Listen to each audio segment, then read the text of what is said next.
Hey everyone, it's Cap here.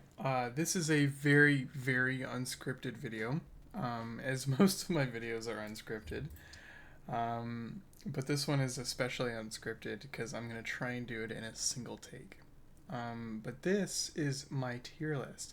So I have seen a couple of Warframe YouTubers do a little tier list, and people get really, really angry in the comments. So hopefully mine can do some justice. I'm Mastery Rank 30 now. I've been playing the game since Loki was a starting frame. I've been playing the game since there were skill trees. I had to take a little break because there was no cross save and I got a computer. So I took a couple of years break, but I am back and all caught up. So I would like to think that I know all of these frames very well. So yeah, we're just gonna head right into it. Ash.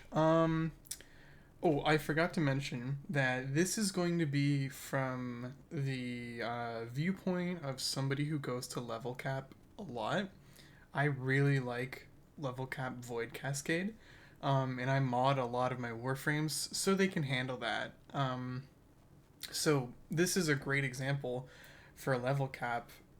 Ash is really good.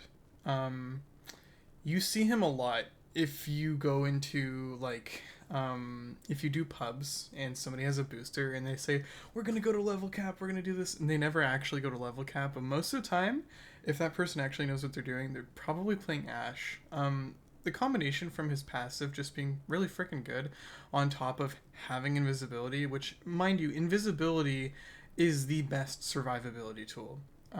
It's not shield gating. It's not, raw invincibility. Well, I guess raw invincibility probably is the best freaking survivability tool, but you can't have it for as long as Ash has his invisibility, and that's why it's really important. You have a lot of options, whereas you're trying to build melee crescendo or something like that. He has two different ways to obtain finishers for crescendo, though his blade storm has kind of a hard time scaling into levels like that. I think that they keep fucking it up update after update, which is why I've put off fully investing into an Ash build. But he definitely can get some really crazy numbers, and he has a great armor strip that doesn't need much strength. Although sometimes it does have some weird hit reg issues I've seen. Aside from that, Ash is just a very comfy frame. He's very comfy. He can take you to level cap on Void Cascade. He can take you to level cap on Disruption or Survival or anything like that. He can kind of do it all. And so, for the most part, I would say Ash is definitely S tier. Atlas? Atlas is really hard. He struggles a lot with armor, but you can use an Incarnon as a stat stick, which kind of sucks that you have to do that. But for now, I would probably put Atlas in C tier.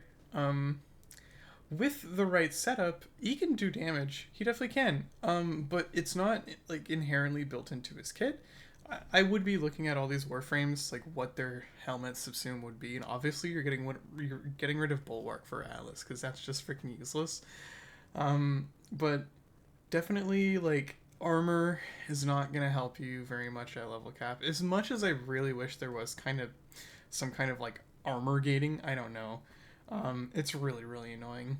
Actually, if there is some kind of armor gating, I would hope it would be for every 150 points of armor you have, you get a 0.5 second health gate or something like that. And then that way you can actually properly heal and not die. So if your healing outweighs the damage that you're taking, then you just won't die. I think that would be a great buff to armor tanks, and if that was the case, then Atlas definitely could be higher, because it's not that hard to kill a Thrax unit, especially with secondary fortifier nowadays dealing 8 times damage to Overguard. So long as you have an armor strip built into your primer, maybe 2 corrosive shards, you probably could one punch a Thrax unit. But for now, I think in general usability, in general overall investment, Atlas isn't that great. I would like to put him in between B and C tier, but I kind of don't like the tier lists that really muddy it all up with the B minus and everything like that. So Atlas is definitely gonna sit in C tier. Banshee, though, I really like Banshee. I kind of want to put her up into S tier. People people don't like Banshee nowadays. They think that she's I think she needs a rework. I think Banshee's fine. Banshee also has a great armor strip. Funny enough, she can armor strip without that augment too. I think you need to hit them like 4 fucking times with it. But if you have like 3 casting speed shards, which is what you probably should be running with Banshee, you totally can. Her silence is great because it lets her move in between rooms very safely because it will stun enemies like that. Um, and her resonance is just chef's kiss. You can get disgusting and abhorrent amount of damage on that. And if you are running like a shield gating build with Banshee, you're gonna be spamming your abilities a lot. Like you're probably gonna need like Equilibrium, Energize, and Arcane Steadfast, and then, like maybe a little bit of efficiency, because you're gonna be spamming the fuck out of resonance, trying to get as many weak spots as you can get. So definitely, mind you, only 2 of them can actually overlap at a time, but you're looking for that head weak spot. Hiccup. You're looking for the head weak spot because I'm pretty sure it also overlaps with like headshot damage, and then so you can get like headshot damage. You can get the 2 of the resonance marks, the weak spots as well on the head, and then you can get a critical headshot. And then I'm pretty sure one of the weak spots will multiply the other weak spot as well, which is why you can just get like, I don't know, like 15 quadrillion damage off of like a fucking headshot with Banshee. She's really, really cool. As for her subsumes, like she has like a ton of options. Like there is the obvious ones, like you just go like Roar or something like that. But if you don't really want to shield gate with her, like Pillage is a really good option as well, especially with like having a nice good amount of range, and then the casting speed. Pillage is really good on Banshee. There's definitely like other abilities that can give her a lot more potential, or like energy sustain, like Dispensary I know is really good on Banshee. But yeah, so definitely like super great. I don't think she needs a nerf. I think she needs a little bit of a buff, like just a tiny rework, because she just feels clunky. But like aside from that, like Banshee's really good. Baruch, I think Baruch can sit pretty comfortably. I'm gonna put him in B tier. Now for base path and base steel path, Baruch is great. He's gonna kill absolutely everything. He's a monster.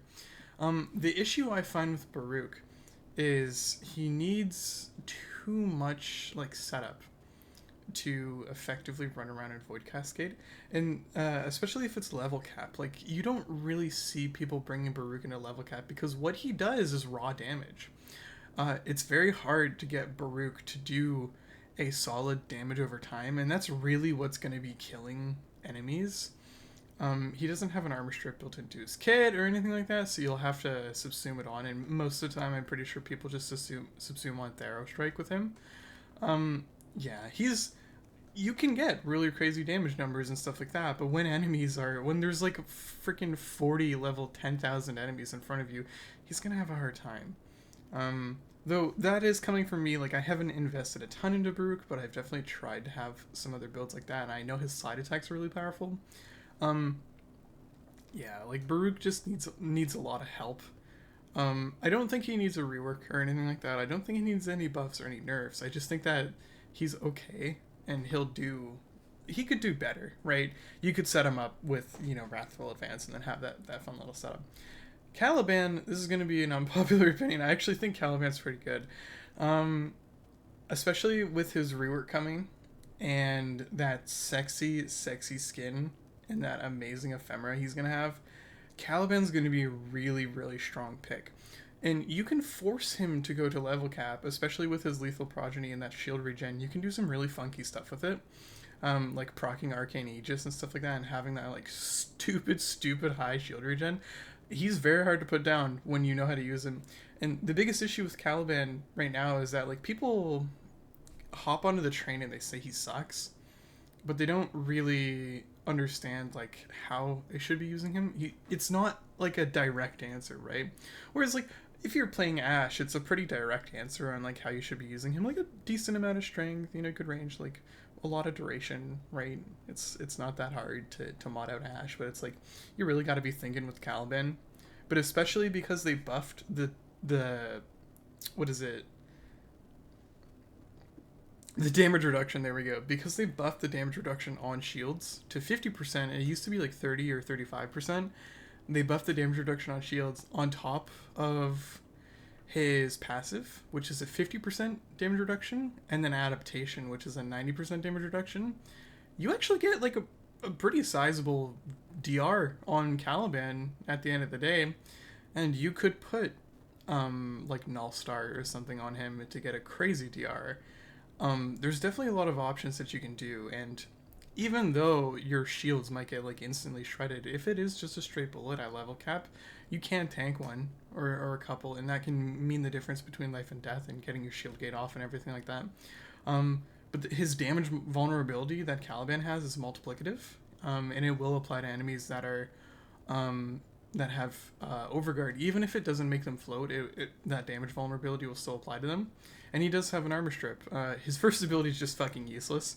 I think even after the rework that he's gonna get, like, even if they make his gyre, like his first ability, like some crazy kind of like absolutely required ability to his kit, I feel like people are still probably gonna subsume it off. But maybe that's just me. It's kind of a silly ability to have in Warframe.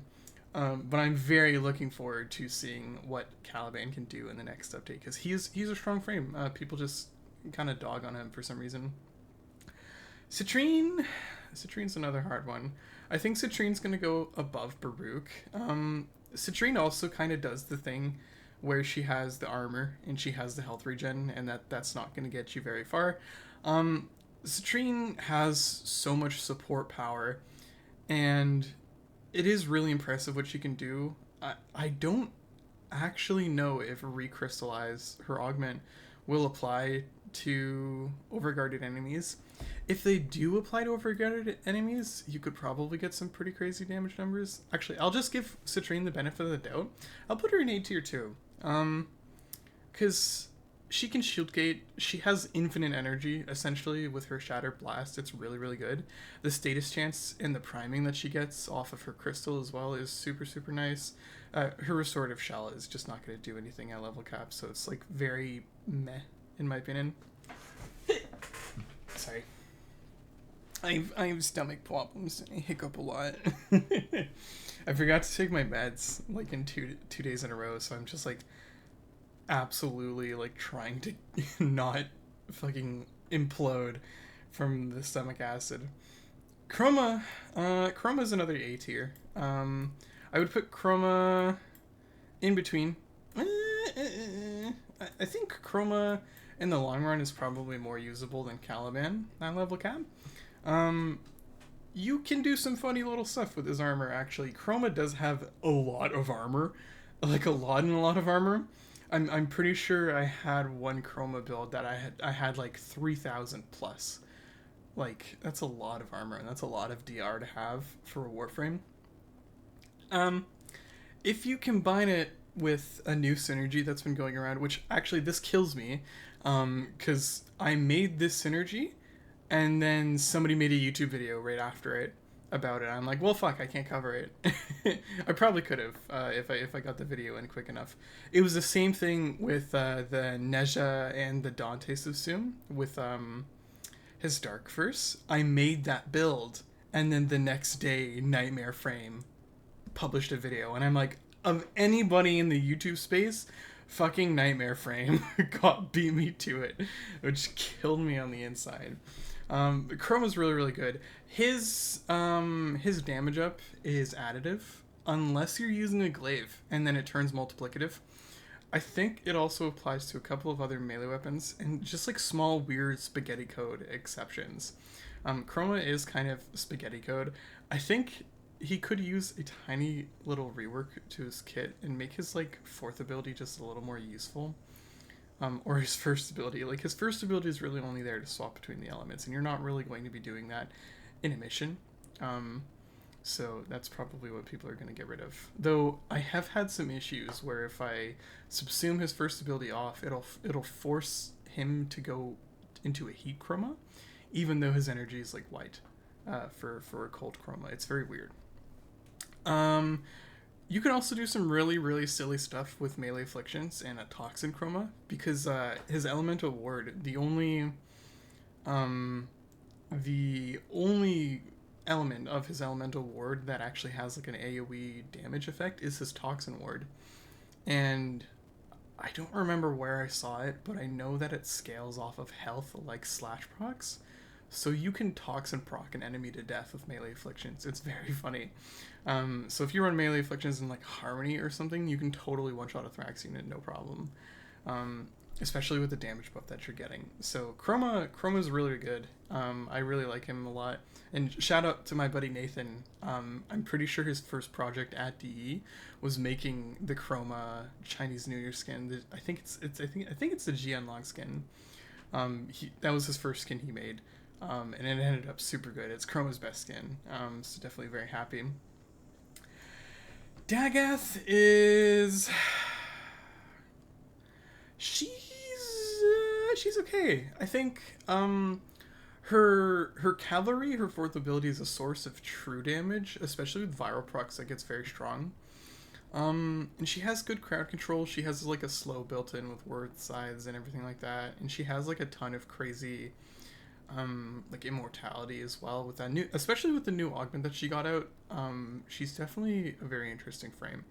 I don't know if the cavalry would be able to one-shot a Thrax unit. I actually think I've seen a Dagath go to level cap. There probably is, but I think she can. I'm pretty confident that Dagath can. Like no problem.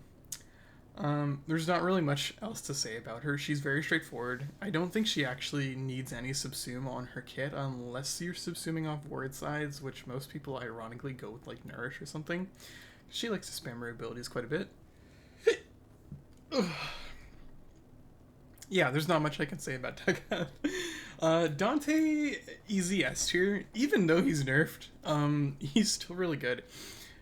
Dante's fourth ability is crazy because it is essentially Expedite Suffering, but all elements. It works like how Harmony does, where Expedite Suffering will only expedite like slash or toxin procs. Like his fourth ability will expedite heat procs and electric procs and gas procs, which is really, really crazy because if you have a weapon that has really like strong heat procs like the Furus Incarnon, which, mind you, the Furus Incarnon will kill a Thrax unit at level cap anyways, but if you do some kind of like heat proc stacking build, Dante can expedite that so long as you have the two Dark Verses out. And the best part is that he can overguard gate with Triumph. Like, he can crowd control. He's really good. Dante is another one of those picks. I would actually I'm gonna put him with Ashe.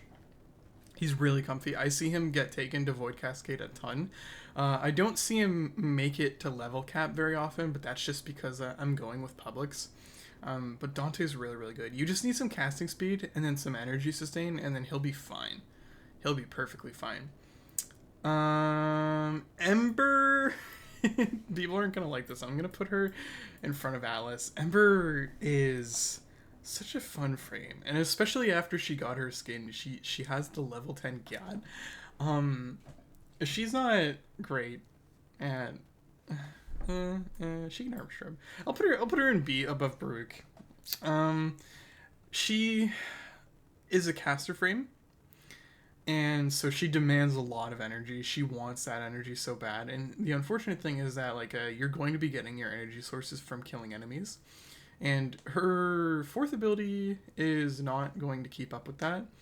I do know there's a setup that you can do with her fourth ability with Breach Surge, which is actually very nice. And that can get some pretty good damage numbers. Her survivability is just fine. I actually really like to run her with Brief Respite, Catalyzing Shields, and then her Healing Flame Augment. And then that way, I get a double shield gate. So I'll get the 0.5 seconds from the Overguard, and then I'll get the 1.33 from her shields, and then using her Healing Flame, or that Flame Blast, will restore both of them. So you'll double shield gate off of her, which can be really strong, because you essentially get 2 seconds of shield gate for like very low investment. So her survivability is actually like a million times better, especially after that. And it does armor strip. So I would say I don't want to put another I don't want to put another frame in A tier. I think she can go to level cap, and especially if you run like a Fireball Frenzy build and then you do run like Fierce Incarnon or some other weapon that can apply heat really well, she can definitely do it. I think I'm gonna relocate Dagath to B tier. These are all like very loose, and I'm all just kind of slotting them in wherever I think they fit, specifically because I don't want to have the B minus and everything like that. So don't get your panties in a bunch if what is it? If you think that these frames shouldn't be where they are. Equinox is a hard choice to make. She has a really strong nuke, and I'm pretty sure with what I've seen her nuke do, she would be able to kill a level cap Thrax. You'd maybe need to clear their overguard off, and you definitely need to armor strip, but the damage vulnerability that Rage gives you is multiplicative, which is very nice. And then you can also get shields from her Night Form. So if you have the augment that lets you transfer the energy between them, you can just build up shields in her Night Form, and then go around. So you can sit in Night Form and until you need to get and kill a Thrax, and then you can do the little swap. You get a little damage boost, and then you can use your Rage, and then you can armor strip, and then you can nuke with your fourth ability. The only issue is that when you're clearing out multiple Axelizers, you really can't do that, because you need to have the enemies to build it up, which really freaking sucks. So yeah. There's not much to say about Equinox. I would like to see Equinox get a little tiny rework, but I think for the most part she's pretty okay. Excalibur, I love Excalibur so much. I just really wish that he had like some tool. So right now in the meta, I guess it is kind of a meta. Like how I run my Excalibur is with Wrathful Advance. Because it's obvious, right? So his Exalted Blade is really fun. The reason I like Excalibur is because he's just a very fun Warframe to play. He's straightforward, he's like clean cut, and he's right to the point. You pull the sword out, you swing the sword, and shit dies. A lot of people sleep on the kind of damage that Excalibur can do, especially with his Furious Javelin augment. That damage is multiplicative. It's fucking big damage. Like, it's really big damage. So if you use it, like, you're gonna be doing some crazy shit. What I like to run on Excalibur, and I will make a build video eventually on it, I just need to solve some survivability issues on him, because, like, he can't survive that great. Like, because the obvious Helminth is Wrathful Advance for the damage. And if it was me, I'd want to be using the fucking sword, right? So if I'm taking him to level cap, it's gonna be the sword. I'm gonna put him in low A tier. If he had an answer to his survivability, he would be like fucking nerf me daddy SS tier, because I have easily seen heavy attacks on his Exalted Blade hit billions of damage. It's very scary. I went off into a tangent. The build that I run him with is I replace his blind with mind you, if his blind still applied to if his blind still applied to Xmas units, he'd be fine. He'd be fine. But they nerfed it. So fuck us, I guess. I really think that making it so that some abilities don't apply to Xmas units is such a gargantuan nerf to Warframes. Because it means that people like Excalibur players like are just kind of fucked. Because you could survive off of just having his blind. And the Xmas units wouldn't target you. And then you could do whatever rolling guard if it's like a Blitz Eximus or an Arson Eximus or whatever, right? But yeah, so Excalibur does huge damage. He just doesn't have any survivability. I would really love to see Excalibur have his passive changed, and all I want for him is to get like 50 or 100 overguard a kill. It's the Duviri Killer's Confidence, I think, that decree, where it gives you overguard if you kill an enemy with a melee. Make that his passive. And he can shield gate off of enemies he kills. Because I can bring Excalibur to Duviri level cap fine. so long as he has that, because he's just so good at killing things. And the best part is on top of Wrathful and Slash Dash, you get like 2 sets of immunity with him. So he can cut that damage up really, really well. So if you are like struggling to find an enemy, you just slash dash to them. You're immune while you go find the enemy. And then if you have like some kind of shield conversion in your setup, he will have a tiny, tiny little shield gate when he comes out of it, and then that'll be just long enough for him to survive to get the overguard. And that overguard shield gate is enough time for him to continue to kill enemies. So it's definitely like super important he had that. And if he had that overguard, he'd be S tier, because he would be able to survive no problem. Excalibur's really, really strong. I'm pretty sure I didn't tell you. I run him with Wrathful and Slash Dash, and then I run his Exalted Blade with pure Toxin damage, and then Archon Continuity on him. The Toxin procs are really, really strong that he applies, especially when you're running Chromatic Blade, with that like crazy status chance that you're going to get. He is very, very strong, because he's going to be stripping armor, and he's going to be dealing Toxin. And Toxin is inherently a stronger DOT than Slash. Even though Slash bypasses armor, when armor is not present or armor is really low, Toxin will end up doing more damage than what Slash can do. So I think he definitely gets a low A tier. But it's like, he's not survivable, so I'm gonna put him in B tier. Frost, I think this is comfortable. I'm gonna put him right here. Actually, yeah, I'm gonna put him in front of Citrine. He's okay. He's good, especially after his rework. Now you can put that globe down, and you can actually like layer a couple of globes on top of each other.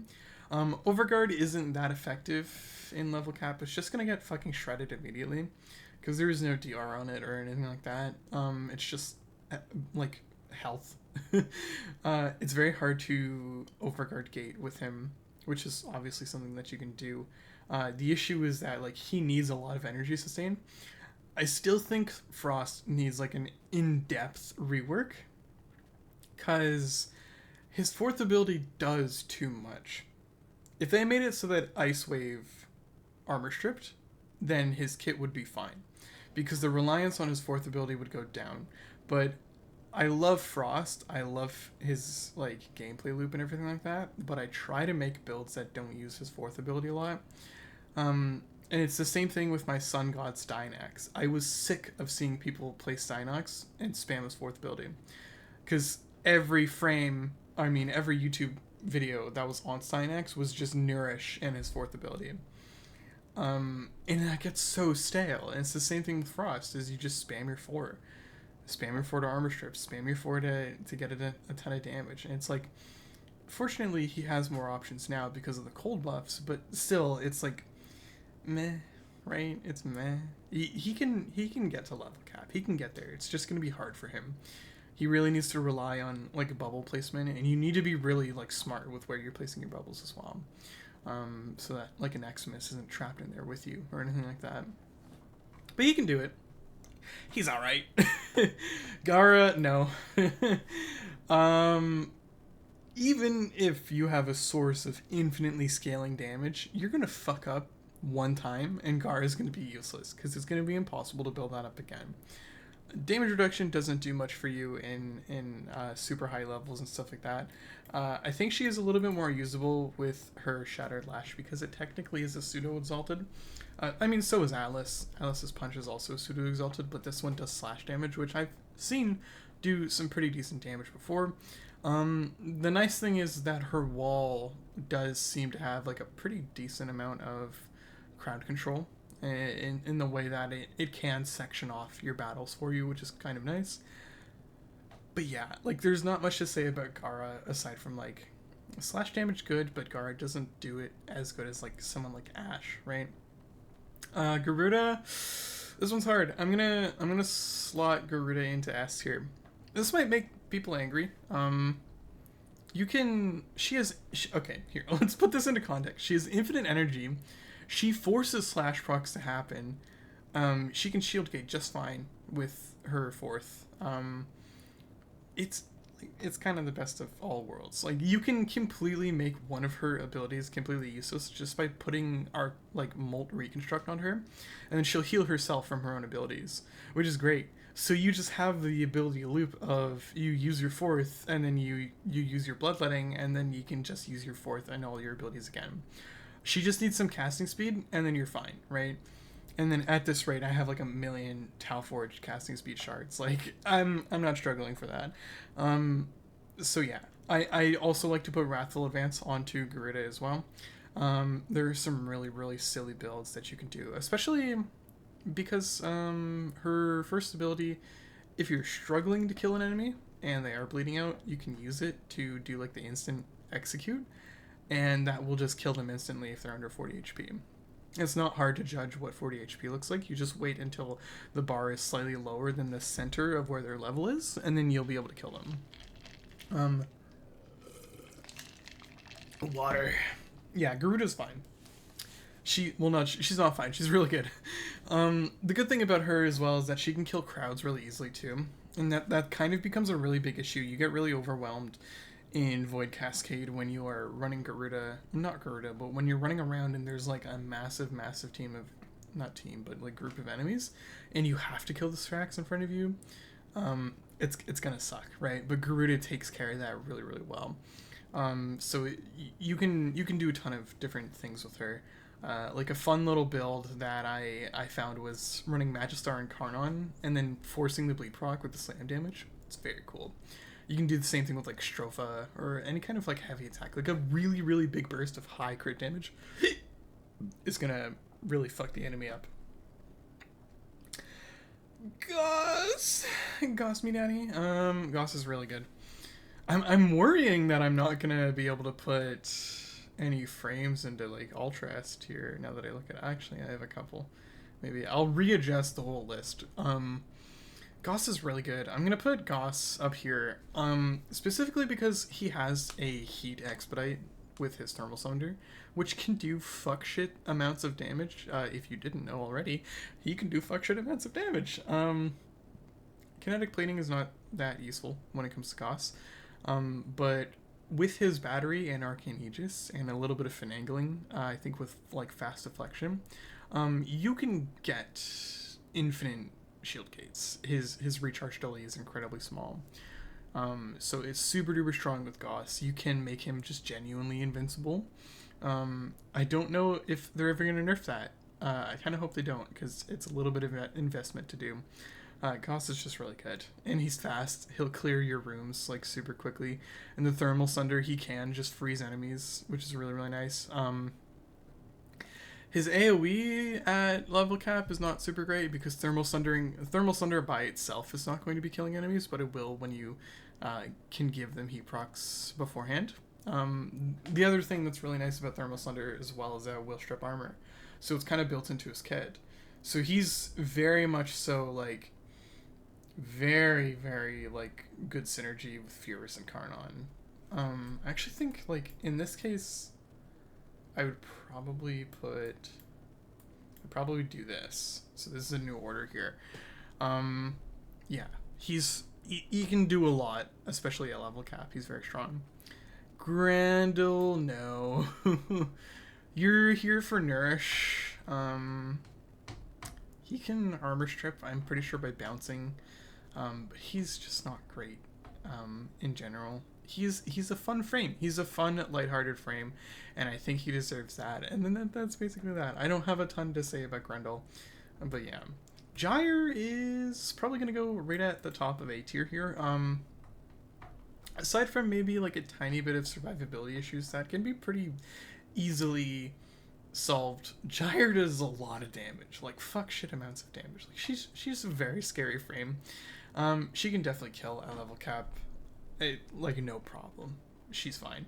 I haven't played her a ton, but I know generally like the gist of what her kit would roll out to be, and I have seen people take her to level cap. It's absolutely fine.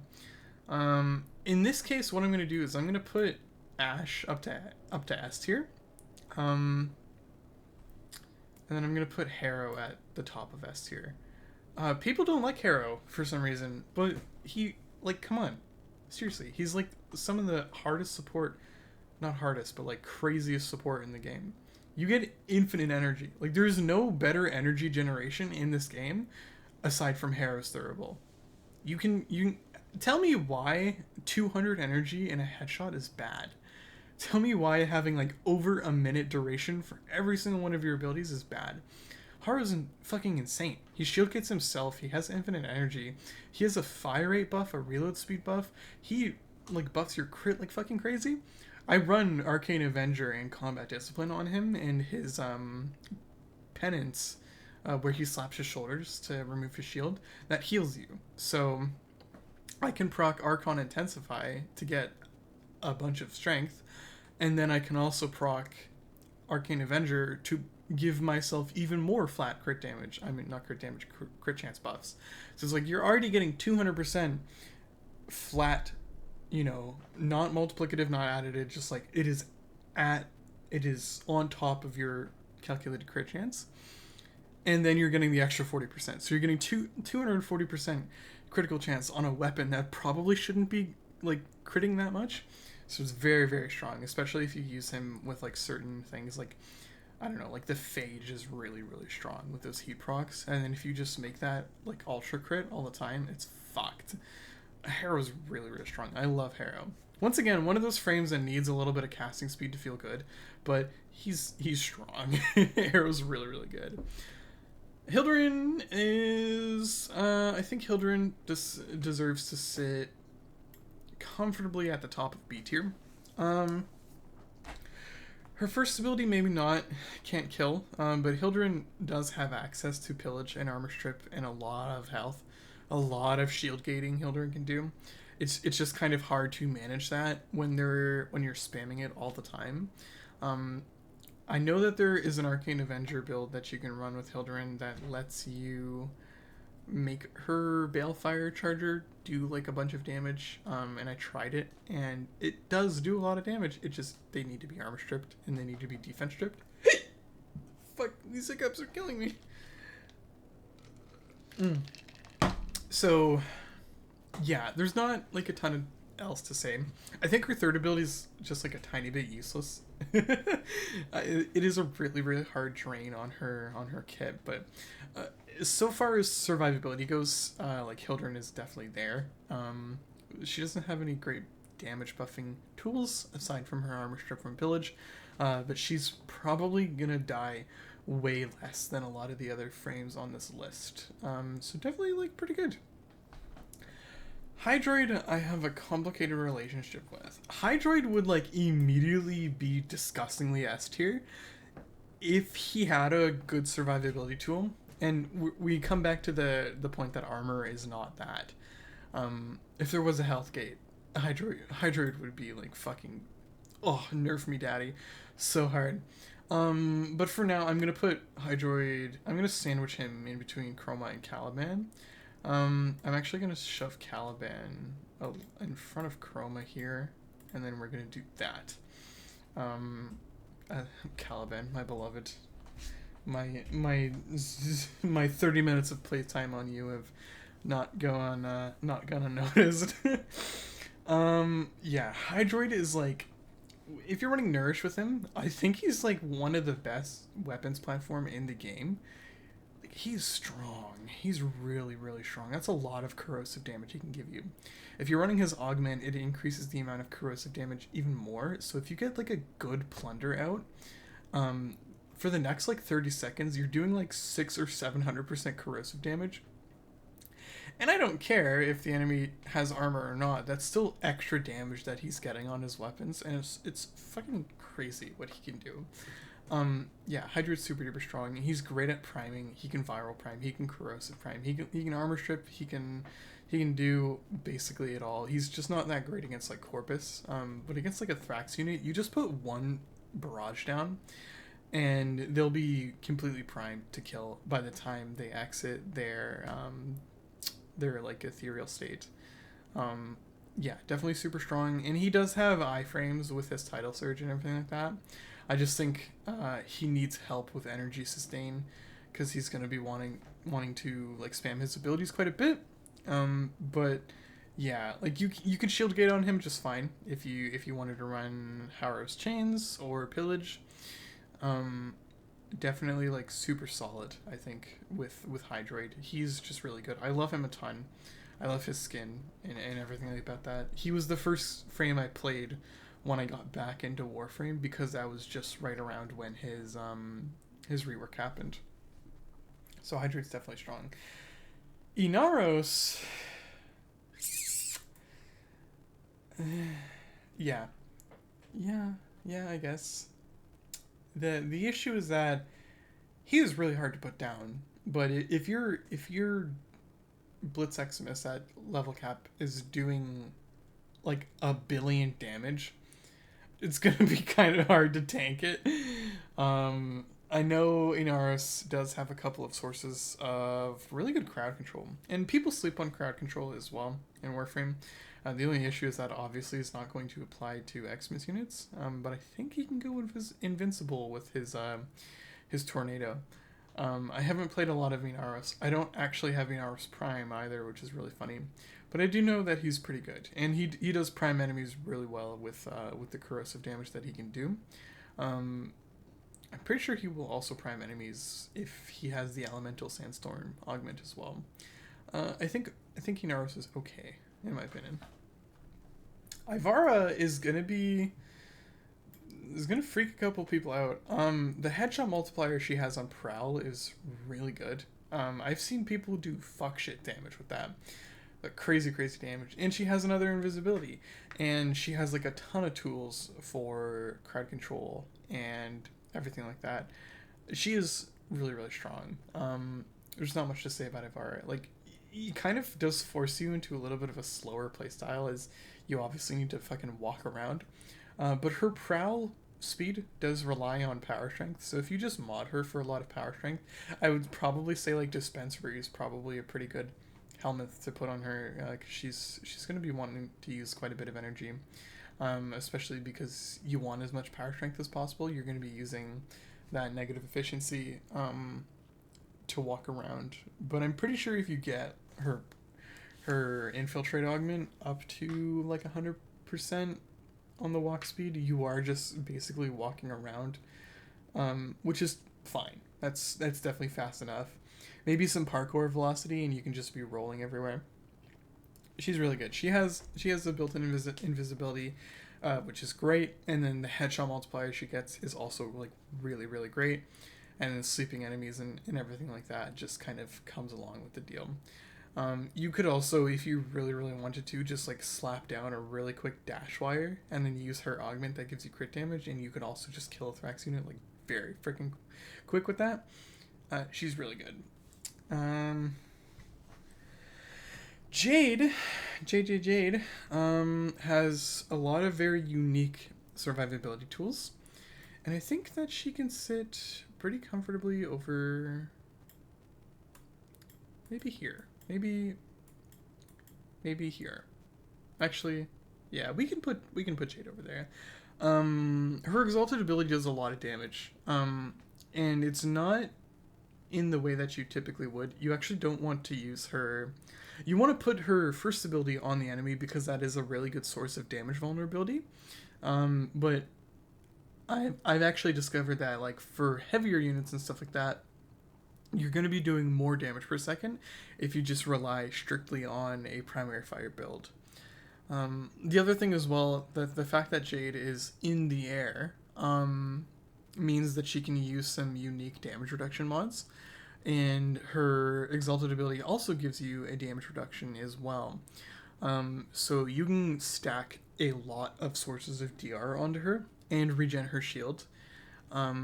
And just be generally like very hard to hit because you're in the air. I think enemies lose a lot of accuracy when you're jumping around. One of the best survivability tools in Warframe is jumping, which is why like a lot of new players like to die because they're not utilizing the parkour system so much.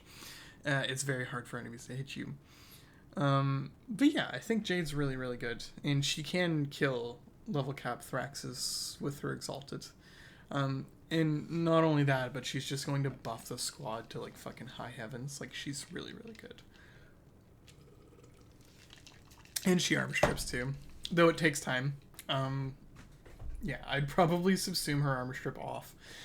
Funny enough, I would probably subsume it off for a better armor strip, or just delegate the armor strip to corrosive shards in some way, shape, or form. Because she is doing ability damage with her exalted weapon, you can run Archon Continuity to get toxin and corrosive damage. So it's definitely an option. I think she is a little bit better with heat damage, especially because you can get some really funny fire rates on her. But yeah, Jade's pretty good. Korra for level cap, I think she totally can. Where do I put her? She can shield gate super easy. With Lycat's Hunt as her helmet, she also has infinite energy. If you're running Magistar and Karnon as her stat stick, I kind of want to put her even higher. I'm going to put her here. If you're running Magistar and Karnon as her stat stick, her Whip Claw just will kill enemies. And the best part is that it's an ability. You don't need to swap in between any weapons in order to kill. So you can run a secondary to Prime with Encumber, and then Armor Strip with Corrosive Shards, and then just run Encumber, Armor Strip, like Compressa with Corrosive and Encumber. You're going to be priming Viral, Corrosive, and then like a million other things. They're going to die. It's pretty simple as well. Like, yeah, and she has a good grouping ability. Just like mod a tiny bit of range onto her, she'll be able to clear out crowds very easily. I actually think Korra is like a surprisingly really good level cap frame. People normally do use her for survival, and in which case, like, survival is typically survival is typically like more of a campy style, but I think that Korra handles Void Cascade very well. Kalervo, how they massacred my boy. I wish they gave this guy some kind of better survivability tool than fucking Overguard. This is all he's got. Like, the damage Kalervo pumps out is S tier, but his survivability is like B tier.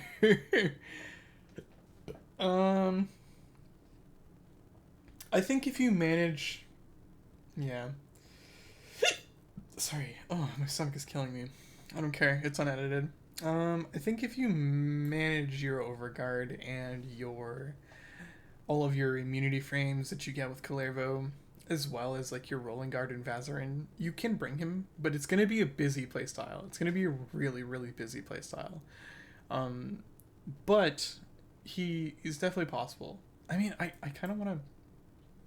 I'm gonna make Ivara and Kalervo trade places, I think. And then I might also... I don't know. All of these frames kind of make sense here. They are all really good. I'm gonna knock Goss down a peg. I think Jade's gonna go in A tier. I'm just doing some house cleaning here. Yeah, this makes sense. This makes sense to me. Enemies that fall into A and B tier really don't like have the survivability tools that they need. I'm tempted to put Harrow in Nerf Me Daddy because Harrow is just really good. But yeah, Kalervo, fuck shit amounts of damage. But he just really, you need to like really be like, you need to take a little hit of fucking Adderall before you start playing him so you can be locked in, because you definitely need to be juggling those immunity frames with him. But he can do it. He can do it just fine. And the best part about him is you put on one collective curse on a crowd and they're fucked. Like, you can absolutely destroy an entire group of enemies with Kalervo. And, you know, sometimes the best defense is killing your enemies before they can even notice your atoms are present in the room, which is what Kalervo is very good at. So he's definitely strong. I wish... Also, I would like to put this in here. I love Caliban. Caliban's great. But fuck me, if Caliban's skin was for Kalervo, I would jizz in my pants at TennoCon. When I saw it at TennoCon, I was like, oh, this is so good. And then they announced it was for Caliban, and I'm like, I'm fucking screaming right now. It absolutely should have been. It makes sense. It's literally like a knight. It's like a Spanish knight. Like, come on. It makes so much sense. I'm pretty sure Kalervo's name is from some sort of Eastern, like, European lore. At least I think. I don't know. But like, come on. Come on. If Kalervo had the skin, he'd be an S tier.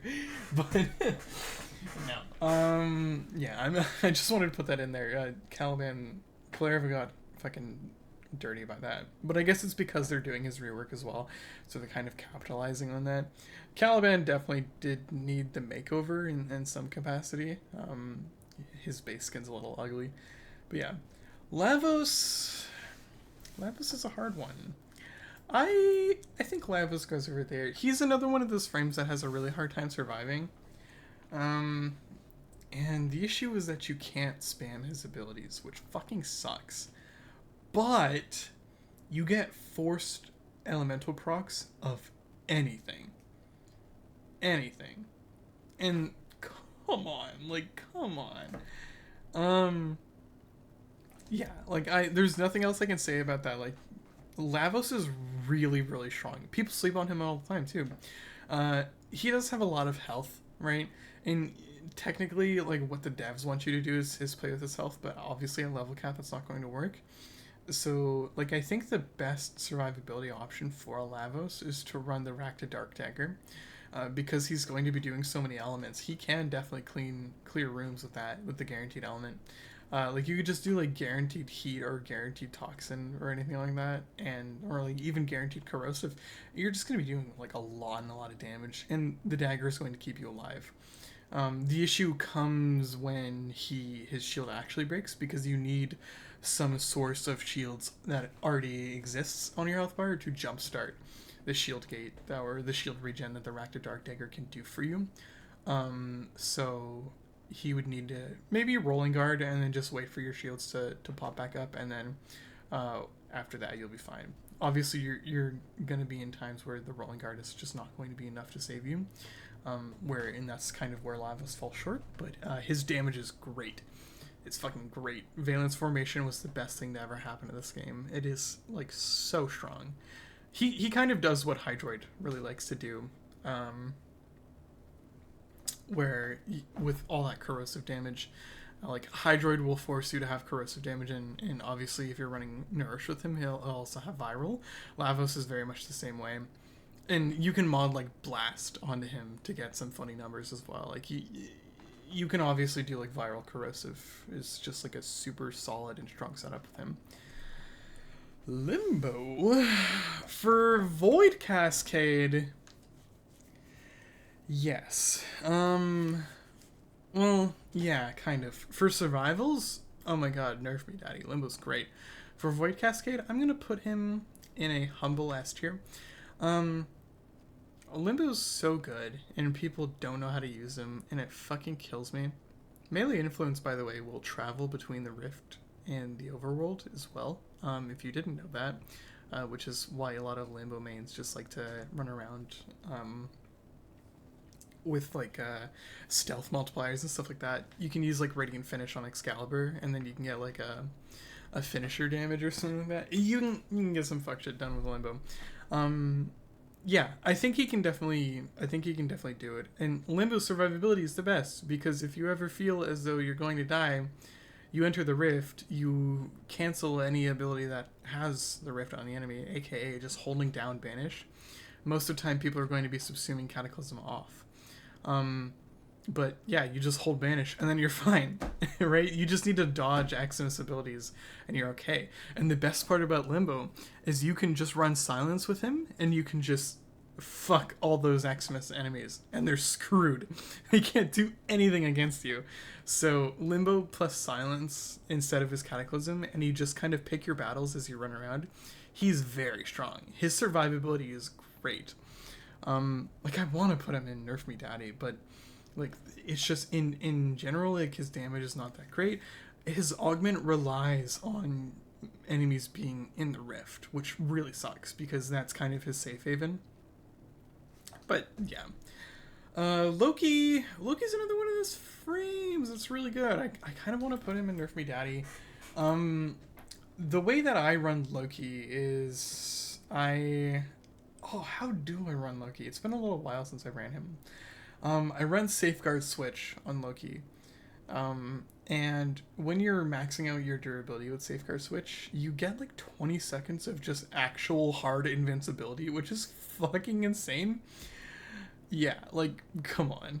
Absolutely, Loki is super duper strong for Void Cascade and any survival setting, because not only is he entirely invincible, he's also invisible, and you can use his decoy to prime enemies, and you can use his decoy, and you can safeguard switch his decoy, and now he has an invincible decoy that is going to prime enemies with that augment. And like, you can designate your fourth slot ability to anything, so you can just run roar, right, to get a plain damage up. And I cannot remember for the life of me what I put in his fourth ability slot, but it can be anything. It can be nourish. It can, if you wanted to be unoriginal, it could be nourish. It can be roar. It can be any kind of damage up that's going to help you in the long run. Yeah, Loki is super duper strong. People just don't know how to play him, right? But like an infinite source of just fuck shit, not fuck shit. It is literally invincibility. He's really strong. These guys are brothers basically. They're literally like so similar but at the same time so different. They kind of fill the same role. I feel like I would be equally as happy to have a Loki or an Ash on my team, though maybe a little bit happier to have a Loki on my team, because when I play Loki, at least anytime I pass a teammate, I'll safeguard switch them. Trust me, it gets you crazy brownie points if you're running around in Void Cascade doing that, because people absolutely love that shit. So if you're doing like a public Void Cascade and you keep safeguard switching your teammates, they're gonna be like, I love you.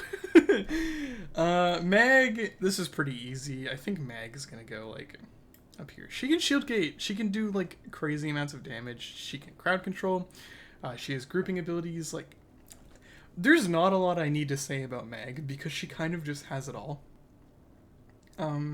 Especially with her magnetize too. You can place magnetized bubbles on enemies with overguards, so that Thrax unit spawns in, you bring something like, I don't know, an Exergus.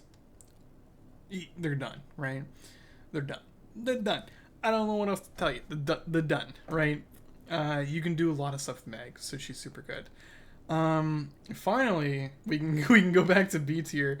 Mesa struggles so hard with level cap content. If you're trying to use her peacemakers to do that, definitely not. But if you are running her ballistic battery with like Ceto or something like that, or if you're running a ballistic battery setup, water. If you're running a ballistic battery setup with her, she can do a lot of damage. But generally, like, she's not that great. I'm gonna keep her in B tier because A tier is kind of getting filled up. Actually, I'm gonna put Frost down there. I don't like seeing Frost in A tier. He's good. He's okay. Not great. He can do it. He's gonna have a hard time. Anyways, yeah, Mesa struggles a lot with that kind of thing. Mind you, there are setups that will kill Thrax elites at such a level. The issue is that you have to subsume onto her like pillage or some kind of survivability tool. She really needs it. I'm also gonna put Inaris down to C tier while we're at it here, just for the fact that he can't really, like, he's not good. Mirage is another S tier. I run my Mirage with like 400% power strength and Molt Vigor and Matarai, and at the end of the day, when everything is like stacked up, I get like 1,100 Eclipse. You could give her a Mark 1 Bratton and you could fucking kill a Thrax unit with it. Maybe not that, but she does a lot of damage. Yeah, I run her with Pillage. The interesting thing about Mirage is, I don't know why, but her abilities are just cheaper than everybody else's. Like, if you use Blind Rage on her, like, and just look at the efficiency on her abilities are, I don't know why, but they're cheaper to cast. I don't know if it's intentional, I don't know if it's a bug. It's the same thing with Stynax, where his first ability is like 15 energy and not 25. She just has like built-in efficiency into her kit, and I have no idea why. Her energy sustain is great. All she needs is equilibrium and she's going to be fine. And with such a high power strength as well, like, you're going to be A-okay. And you don't need range on her because pillage also scales off of duration, which is sick because it means you can cast pillage and run from one room to another and just armor strip enemies nonstop. And her strength is high enough to armor strip enemies nonstop. Mirage is great. Another amazing thing about Mirage is those clones are seriously good at taking away enemy fire. I'm gonna put her in front of Harrow, actually. I'm gonna... Maybe. In terms of comfort, Loki wins, but in terms of, like, raw damage and, like, DPS, Mirage definitely is up there. I think, yeah, like, Mirage is just a good pick. She's such a good pick. And her prism as well, if you do armor strip enemies, her prism scales off of the amount of enemies it's hitting. So if you toss it into a room with your Eclipse buff up, mind you, some of you might not know, but if you're in her damage form of Eclipse, her fourth ability will scale faster. So if you armor strip enemies and you're in your damage form of Eclipse, and then you toss that into a room, it will clear the room out for you. I don't know if it actually scales with range. I think it does scale with range, but the range on the prism already is like super duper high. But yeah, you can just toss it into a room and forget about it. Pillage is going to strip shields and armor as well, so it's like they're kind of screwed either way. And the damage I've seen it do is like insane. I would actually really love to bring like a Prism Guard build into Void Cascade. The issue is that the durability is just so low, and you want that damage to get stacked up super high. You won't be able to like kill Thrax units very effectively with them. But Mirage is really good. I bring Mirage to level cap Void Cascade very often. Necros is a surprising S tier. Maybe right here. Necros is great for a couple of reasons. Actually, well, now that I really think about it, maybe not. The fact that he does have technically infinite energy is really good. I run Condemn on him, which is Harrow's first ability to shield gate with him. Though the unfortunate part about that is you don't really get any damage buffing abilities, but you do get really good utility. And his shadows are great because they'll just distract other enemies from you. So maybe a little bit of casting speed, maybe a little bit of this and a little bit of that, but Necros can definitely make it. I think it's definitely possible for Necros to reach level cap Void Cascade. It just might not be as smooth as a ride as some of these other frames in here. Neja, no. Neja, no. Like, definitely not at the bottom of C tier. I'm gonna put him at the top of C tier. Damage reduction, once again, we're falling back to this whole thing of like, damn it, like Neja is Rhino but worse. Which sucks. But like, yeah, he doesn't have access to level cap killing like single target damage. Like his spears are great, especially when that augment first came out, Divine Retribution. When that first came out with Neja, and he had the full amount of range on his spears, it was great. And what matters with those spears is the amount of enemies that you hit. And it is like Kalervo's Collective Curse that you're going to end up doing more damage to a single target enemy if you can also hit multiple targets. So if you had Neja and, some kind of like interesting weapon like Dark Verse probably wouldn't cut it at level cap, but you definitely could spear an enemy. The issue is that I don't think you can spear enemies with Overguard, and that's kind of where that issue falls. Damage reduction is useless. His chakram's nice, I guess, but it's clunky. It's so clunky. The first thing I realized when I went back to playing Neja, just for a little bit, was that like his chakram fucking sucks as an actual like mobility tool. I swear to God, you can bullet jump and parkour faster than with the chakram flies. Like you totally can. The only thing that's particularly useful on it is the damage vulnerability. I think it gives you damage. I think it gives that debuff to enemies, but yeah, cringe. Nidus for survival is fabulous, and Nidus for Void Cascade is also surprisingly really good. I've taken him there once, and it was a busy mission, but having your Undying is great, and having a lot of enemies spawning around with the crowds is also great. So it's like you run in, you kill your Thrax, you're obviously going to go into an Undying, and then you're going to be immune for 5 seconds. You kill your Thrax is dead, and then you just spend the rest of your time defending with your rug. Or you actually don't really need the rug. That's actually typically what I subsume off of Nidus in terms for more damage. I really like running him with a Viral Tempest with his Hydroid subsume. That augment is actually really, really good in increasing your damage.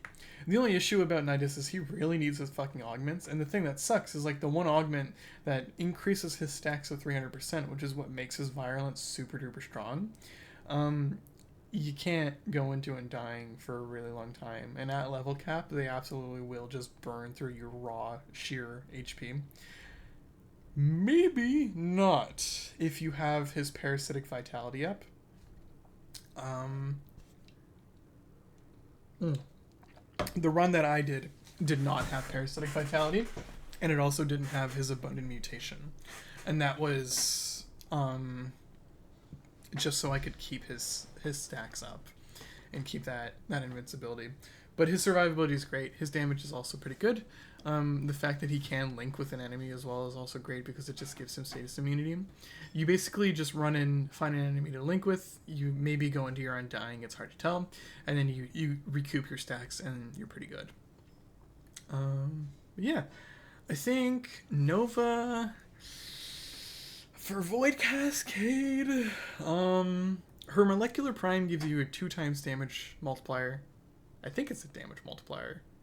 I think it is just 2x damage everything, regardless of power strength. I think her Molecular Prime does that, which is very useful. I run my Nova with Dispensary, and I think with Void Cascade you would actually run her with Molecular Prime on slow. It would make no sense to run it on speed. And that slow crowd control is really, really nice. On top of the damage vulnerability and everything like that, I think Nova actually has a pretty good spot in S tier. Yeah, I can definitely put her in front of Goss. I think out of like all of the S tier frames, Nova is the most basic, maybe. Her gameplay loop is not that complicated. She just spams Molecular Prime a ton. You don't need to worry about the damage reduction from her first ability or Antimatter Drop. Though Antimatter Drop is really nice when you have the augment for it, because it will absolutely shield you. But definitely running Dispensary on her over her first ability and running like a catalyzing shield setup is very effective because you will have the infinite energy and you will be able to just shield gate. If you hear noises, I think somebody's doing the dishes downstairs, which is why. Nyx.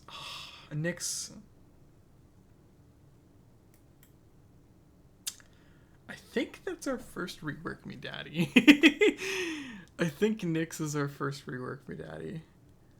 She's good. I made a build on her with Wrathful Advance and her Assimilate, which is actually really, really fun.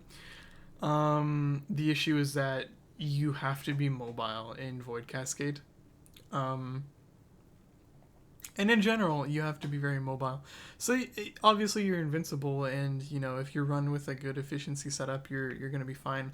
But I think her energy drain scales with the amount of damage that she's taking. So if a Thrax unit uses their beam on you, which is going to do like 1,000,000 damage, it might just immediately drain her bubble like completely, which sucks. I think the only good thing that Nyx has going for her is the fact that Chaos is still, and always will be, a great crowd control ability. And even though it doesn't apply to Xmas units, those Xmas units will still be attacked, and they still will attack other units, which is great. So you can definitely distract a large crowd of enemies. I just think that Nyx just needs help, right? Her abilities just need help. Oberon is another one of those frames. Like, Oberon's just not good. You can, in base path, yeah. Hiccup, in base path, you can get him to do some fun stuff with his augments. Oh my god, the hiccups are so bad. You can get him to do some fun stuff in base path, but in steel path, he's... Not in steel path. I mean, base steel path, level 100, he definitely can play. But Oberon is just another one of those frames where it's like, no. Octavia, I'm gonna put at the. I'm not gonna talk about Oberon that much because there's just not much to talk about. Like, I'm sorry, I'm sorry to the one Oberon main out there, but he's not that great. Octavia, definitely in S tier. She's so good, and a lot of people don't understand that her fourth ability's damage is multiplicative as well, which is really, really good because it is essentially just a weaker version of Mirage's buff. And not only that is you can lock down an area. So what's great about Octavia is she's really, really good on defense. If you are of the squad that plays defense and offense, which I think is probably the best setup for Void Cascade, she's really good. Because she can just sit there and she can lock down an area with her mallet and just stay invisible and do crazy amounts of damage. Octavia is really good at just kind of being there, and Octavia simply being present in a fight is going to make your fight like a ton easier. Octavia is super, super good. Protea, I would definitely say that Protea goes right here. She can shield gate, she has infinite energy, her blaze artillery will kill level cap enemies. The only issue is that I think it will target Thrax units, and I've tried to bring her on level cap Cascade as a Thrax killer to use her turrets like that. The issue is that the Thraxes are very, very mobile and the turrets don't like that. So unless you had a way to completely strip that overguard and then stun the Thrax or sleep them or anything like that, then you can use the turrets to kill her, which incidentally is kind of how I play her. I run Ensnare as her over her fourth ability and let the turrets do the work. So I think if you ran some kind of good damaging weapon with the Arcane Fortifier, which will just absolutely destroy that overguard, then you can sleep that Thrax and you'll be good. The issue is when you need to worry about that Thrax going into its ability and like floating around and everything like that. The good part about that is, fortunately for you, you are able to just infinitely shield gate with Dispensary and your orbs. So Protea is definitely really up there. I would actually think that Protea is probably much higher up there. Corvex, he grants you an armor strip and damage vulnerability with his containment wall. He has good CC. Generally, he offers a slow with his Sharinker pillars. His Radiation Blast, like his fourth ability, I think it's called Crucible or something like that, is very meh. It does great damage, don't get me wrong, but does it do level cap damage? Maybe not. And his Disometric Guard as well, the status immunity is very appreciated because Blitz and Arson X misses will absolutely fuck your shit. I just think he has kind of a hard time with energy sustain. His armor values are insane. They're the highest in the game. But I don't think that will save him. But I do think that he's surprisingly viable for Void Cascade, so I will put him in A tier. I think maybe with his armor he could probably scale to maybe level 2000, and then he'll be comfortable around 2000. Simply as a health tank, right? But maybe anything after that is going to be too much for him.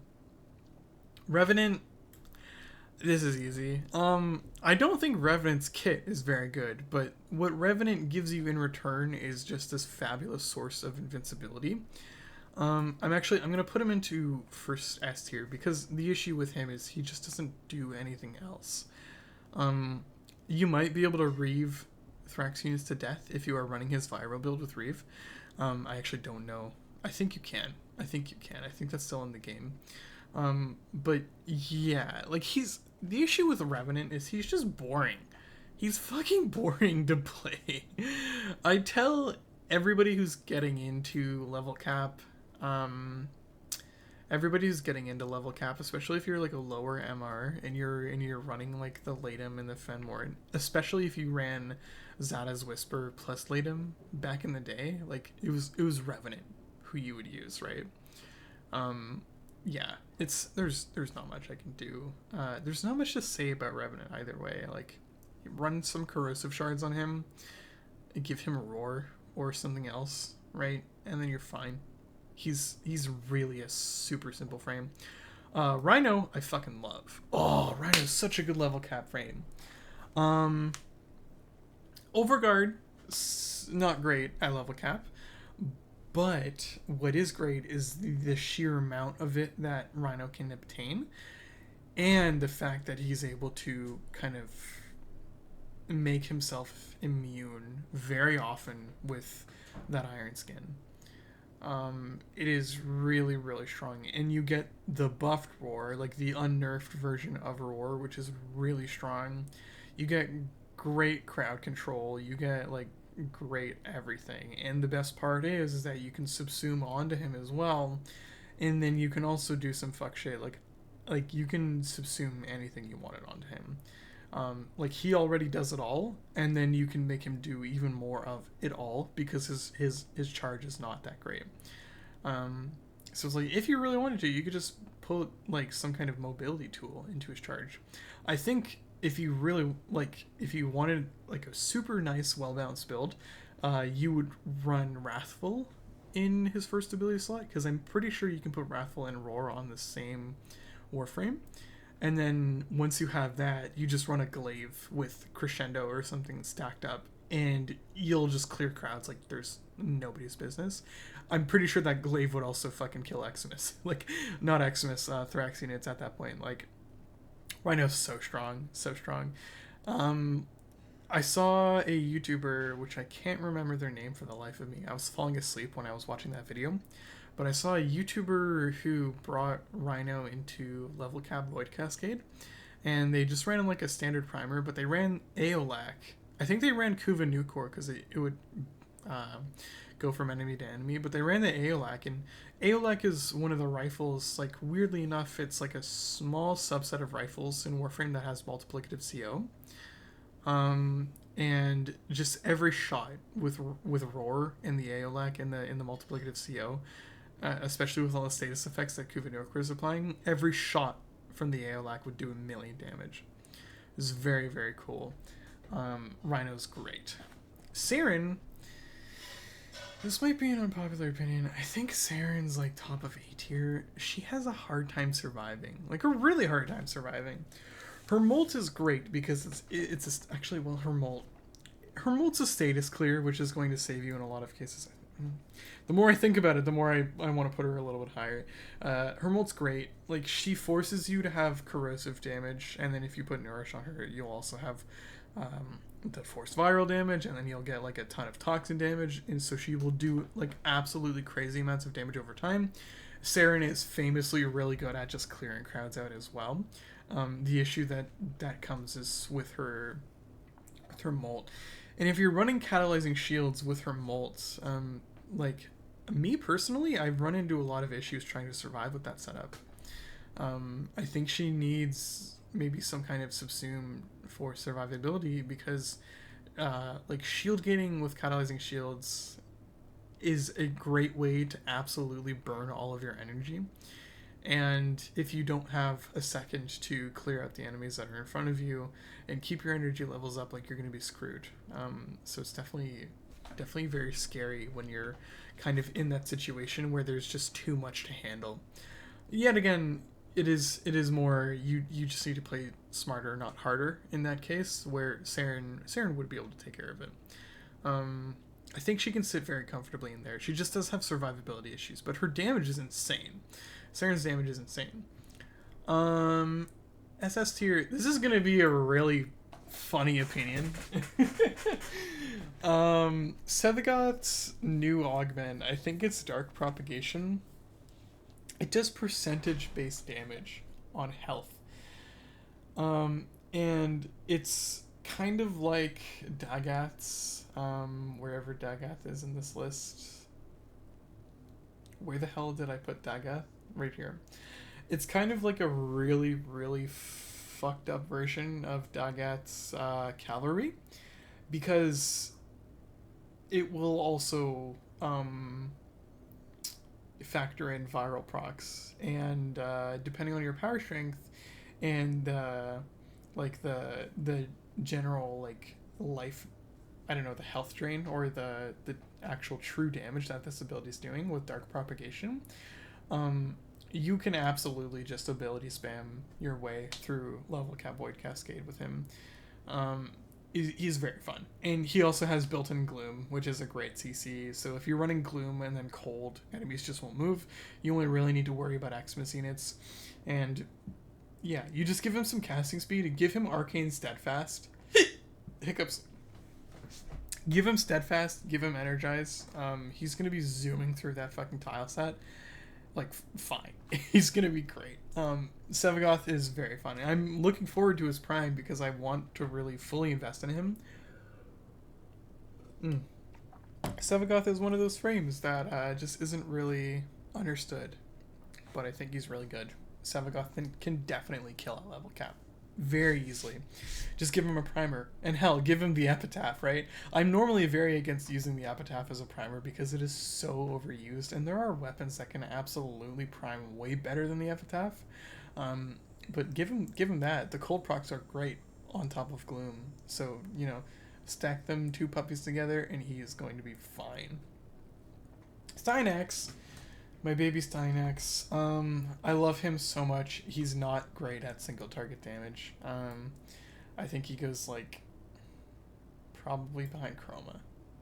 In terms of like level cap Void Cascade, like the best part of Stynax is his Thyro Strike, and that will obviously remove armor. But aside from having great survivability, being able to shield gate off of enemy kills, if you are using Stynax as a gun platform, run Catalyzing Shields, and you'll just shield gate off of killing an enemy with your gun. If you're using him as a weapons or like a melee platform, go to my Sun God Stynax build, because he absolutely will never die if you're running Rack to Dark Dagger with him, because the melee kill that you get will... his third ability will give you that shield. So even if your shield is broken, his third ability will force that shield onto you, and then his Rack to Dark Dagger will jumpstart. So that the Rack to Dark Dagger is not going to give you shields if you have no shields, right? That would be really, really, really strong, right? But in this case, Stynax will give you shields just by killing enemies. So long as you are killing enemies, you are going to be regenerating your shields, and you will absolutely be impossible to kill. Plus, great enemy grouping. I think I want to put him higher now. I'm gonna put him in front of Corvex. Or actually, you know what? Fuck it. I'm biased. This is my tier list. That's my word. Yeah, Stynax with the armor strip and everything like that. You just need a weapon that can handle the level cap without a buff, which is a little bit difficult to find. But they're out there, obviously. Definitely possible with Stynax. I think he's such a well-rounded frame. He's so good. Maybe just not at single target damage. Titania, yeah, absolutely. I actually think Titania is great. I'm going to put Titania at the very top of S tier because, so I made a video that was inspired by another YouTuber, and unlike a lot of other Warframe YouTubers, I actually gave them credit in my video description. I think they saw the video as well. But I put that out right before the Jade Shadows update, and then everything changed. And it suddenly like wasn't that great of a setup anymore. And the actual YouTuber's video who I linked ended up being a much more acceptable one. So I just removed the video. I took it off. I probably should have told the creator that's why I was taking it down, and not because they found my video and I wanted to be like sneaky about it. Because I'm sure maybe they felt that way. But Titania really does a lot of damage. She can do so much damage with her Dex Pixia. The melee sucks. I would never use the melee in my lifetime. But yeah, especially because she's very hard to hit. And another added benefit of being in Titania as well is that you also can hop into your operator whenever you want, which is awesome. Which means that you can actually do your go in and out of your Cascade things, and you can do that. So Titania is really good. I'm compelled to put her into S tier, into Nerf Me Daddy, because she absolutely will fuck the shit out of Thrax units. Um, Trinity, I think Trinity is a solid A tier. I'm gonna put Trinity in front of. Yeah, she goes here. Trinity is great. There's a build that I wanted to run with Trinity, that just stacks up like impossible amounts of damage reduction, and maybe I'll make a YouTube short about it because it's not really worth an entire build video or anything like that, but it is having 50% damage reduction from her link and then like another 90 or something percent from her blessing, on top of adaptation, and then I subsumed on Mirage's Eclipse as well, to just get like really really funny amounts of damage reduction. I think that's like 4 separate stacks, 4 separate like sources of damage reduction. She absolutely can tank level cap with all that DR. It's very funny as well because it's linked. So if you encounter a Jade Xmas and you let that beam hit you, it will absolutely kill the enemies before it does you. The best part about it as well is you can just kind of spam your blessing whenever you need it. So yeah, it's great. Trinity's pretty good. She's not a weapons platform, but she's absolutely a great support, and your teammates will appreciate having a Trinity. Valkyr, yeah, it's great. She can go invincible, but she can't do much else. Even with like a Wrathful Advance setup and your armor stripping and everything like that, Valkyria absolutely cannot deal the required amounts of damage. She can do a lot of damage. I've seen her heal stop do like millions of damage, but the issue is that like she really falls short when it comes to, you know, being able to run around. Maybe I'll put her behind Excalibur, because Excalibur does way more damage than what she does. Maybe over here. I think Excalibur does way more damage than what she can, but I don't know. It hurts sometimes to play her. Yeah, there's not really much I can say about it. You definitely could put in an armor strip over her first ability. Actually, I don't know if Paralyze still armor strips enemies. I could have sworn that at some point in time, Paralyze armor stripped enemies. I think it still does, or maybe there's an augment for it. But like, yeah, like she's just mid, right? I would love to see her get a rework. Honestly, like, she's usable. This is the issue, right? Is that she's usable, but she definitely needs a rework. But she's usable, but she needs a rework, right? So this tier down here doesn't necessarily mean that they're a bad Warframe. They just need help. They need a lot of help. That's what I think. Vauban, if you give him Dispensary, he's great. And I think he definitely... oh my. I think he definitely can sit at the bottom of S tier. People sleep on Vauban all the time. I don't know why. He's fucking great. I've seen his Flechette Orb do millions of damage. Like, it's really scary, actually. It's very scary what I've seen his Flechette Orb do. Yeah, and he is great CC. He can armor strip, but like really, really slowly, which sucks. But like, you would armor strip with his Bastille, but yeah, like having... I actually think you might be able to do some funny damage with his Orbital Strike. If you have a secondary that'll prime for Corrosive, you run Corrosive Shards on Vauban, and then you run his Orbital Strike augment. I'm pretty sure you'd be able to kill Thrax Unit with that, because it is just a ton of raw damage that you're giving them. Yeah, Vauban can definitely make it up there. He's not going to have any issues surviving. He can shield gate as much as he wants off of his abilities. Just give him some casting speed, some corrosive shards. Give him Dispensary from Protea. He's on his way. He's fine. He'll absolutely do it. Volt. Yeah, Volt's great. Is he S tier or like Nerf Me Daddy? Kind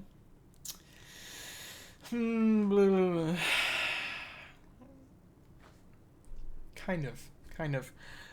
Volt struggles with energy sustain, in my opinion. He needs a lot of energy, especially because you are running into a shield gating setup. with his capacitance on his fourth ability. So I think like really, I think he's at the top of S tier. The damage his shield puts out is fucked. You get so much damage when shooting through his shield. On top of having speed, on top of being able to subsume his first ability off for something like Roar, Volt can definitely make it. No problems. He's comfortable. This one, oh, you're not even ready. Varuna is so good. So good. Oh, I meat ride Varuna so hard. I want Varuna to meat ride me. I have a build right now that I'm working on, and it is unlike anything else that's on my channel currently, where everything else on my channel is like unscripted brain rot. Varuna, absolutely, I am making a script for this video because I made probably this is a pretty hard claim to make, like the strongest Void Cascade build with her. Yeah, she's a scary Warframe, and I don't want to spoil anything as well because I'm really afraid that some random YouTuber is going to take this, because it happens so much on YouTube where a smaller channel will find this crazy build and then just like a bigger channel will just sweep it up and then they'll change it a little bit, probably for the worse, right? Because a lot of these smaller YouTubers are very passionate and they want to make sure that they're not like these like massive build channels that always steal builds and stuff like that. And I just don't want that to happen to me. So I don't want to talk about it until I can get the video out, and then at least that way I can say like, hey, I was the person who made this build, and you know, not this Warframe YouTuber who absolutely just makes like the most fucking stale Warframe builds on their own and then copies something and then changes a couple of mods. It's like copying somebody's homework and then changing some of the answers so the teacher doesn't notice. She fucking knows. It's the same thing with my Varuna build. It is no secret that Varuna is good, but I don't think I see her enough to actually warrant like calling her a meta pick. Like I barely see Varuna players. It's crazy how little I see them. She's fucking awesome. I love Varuna so much. Wisp is... So her issue is that she has a lot of health, right? And she has a lot of healing, which is great. And I think it was Dystopia or Moog. I think it was Dystopia, maybe. Who I saw a video on running melee fortification or melee, whatever the melee arcane is that gives you armor. It turns out that armor rating actually stacks, and it stacks infinitely. And if you're running like a huge health tank build with Wisp, and you're running like a Warcry, which is what he did in the video, you're just boosting your armor to like insane amounts. And if your KPM is high enough, you absolutely can armor tank as a melee Wisp, which I think is a really cool build that they found. But in terms of single target damage and everything like that, the damage multiplier that she gives off of Breach Surge is really good. I think I will place her very comfortably in S tier. Her only issue is that, yeah, she kind of does have a bit of a hard time surviving. And the issue with her is that she doesn't really have an ability that she can use to shield gate properly as well, because they're all kind of clunky, or you don't want to be placing your reservoirs over and over and over again and stuff like that. So she does fall short in some cases, but I probably personally wouldn't take her to Void Cascade level cap. I think she can make it. Her survivability is good when you factor in like being able to go invisible while you're aim blinding and everything like that. The issue is that you just kind of like have to put in some mods in that case. I think there is like a jump timing you can do with her to just be invisible all the time, but like that's not very comfortable at all. And her Will-O-Wisp is great, but I have had bad experiences with it where enemies just like, they'll look at the Will-O-Wisp and they're like, he's flying here, and then they'll just go back to shooting me. Which is very funny. Wukong's another one of those frames where his exalted weapon is just like, okay. I kind of want to designate B tier to just like exalted weapon good, survivability bad. No, I'm gonna put Wukong a little bit higher than that. Wukong absolutely can get some great damage. I'm pretty sure I haven't actually played Wukong like a lot at all, but I'm pretty sure he can get some very funny damage numbers coming out of Cloudwalker. Cloudwalker is also just a really good survivability tool, so I think I'm gonna put Wukong right over here. You could probably run a similar setup to what I am with my Varuna with him, just running in and out of his Cloudwalker and doing a bunch of damage. Zaku. The armor strip is so appreciated with Zaku. For sure. I love having a Zaku on my team because that massive area of armor strip is super nice. Zaku will scale with level incredibly well. I think Zaku just goes in a decent place up in S tier. The only issue is that you kind of do need to be shield gating with him, but that hit dodge chance is really good. So it does make Zaku's survivability much more accessible, where you can just kind of sit there and manage your invincibility skills and let your turrets do the work for you. So Zaku's definitely a pretty good spot up there. Yoreli is an interesting pick, and I would actually opt to put her in Nerf Me Daddy. Yoreli is great. Her damage vulnerability that she applies with her bubbles is very strong, and I'm pretty sure you can get a lot of damage vulnerability off of that. On top of the fact that she's able to go invincible very effectively. She's really solid. She's just a super solid frame. It's very hard. She has good CC. She has good damage. She has good buffing, especially with the crit chance. If you just run dual Toxicist with her, she will absolutely just crush Thrax units and crowds as well because she can suck them all in. So Yoreli's definitely a very accessible Warframe when it comes to just a good well-rounded amount of damage. Your survivability is great. You can go invincible a ton when you're coming in and out of Marilena. Definitely very accessible with Yoreli. And then Zephyr is also really good. It's hard to figure out where to put Zephyr though. I think, yeah, I'm gonna go out on a limb. And I'm gonna put Zephyr right here. She's great. I love Zephyr so much. I mained her for a very long time, even before her rework. The best thing about Zephyr is you can do a lot of fun stuff with funnel clouds. And you just put some casting speed onto her. She's borderline invincible aside from like laser attacks, which really freaking sucks. Because that's what Thraxian do. But yeah, you give her your tornadoes, and then you give her any kind of subsume in the game over. I think Airburst is probably what you would want to subsume over, because being able to float in the air is very nice for you, especially if you're running from room to room. In the Zaraman tile set, in the Void Cascade, you definitely get a lot of like big open rooms. It is very nice to be able to use turbulence in between those rooms. But yeah, there's not much else I can say about Zephyr aside from the fact that she does have some really silly things that she can do with her tornadoes, which absolutely will just kill level cap content fucking immediately. She will turn those Thrax units into atoms before they can even think. Like, Zephyr's very strong. But yeah, that was a good hour and 40 minutes of me rambling. If my mic wasn't capturing this, I would kill myself, but I think it is. I can see the audio input going up and down.